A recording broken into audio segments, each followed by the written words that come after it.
1895年，甲午战争，清朝战败，日本甲清朝订立了马关条约。在条约之中，清朝将台湾挂予日本，从此改变着台湾的运命，嘛展开了50年的革命历史。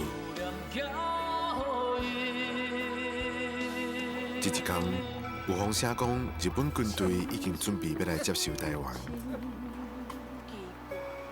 小镇啊，毋是伫遮，拍水嘛毋是咱啊，啥做落来甲咱台湾送去予日本？哎呀，孙伯啊，三只军舰啊，拢是日本仔兵哦。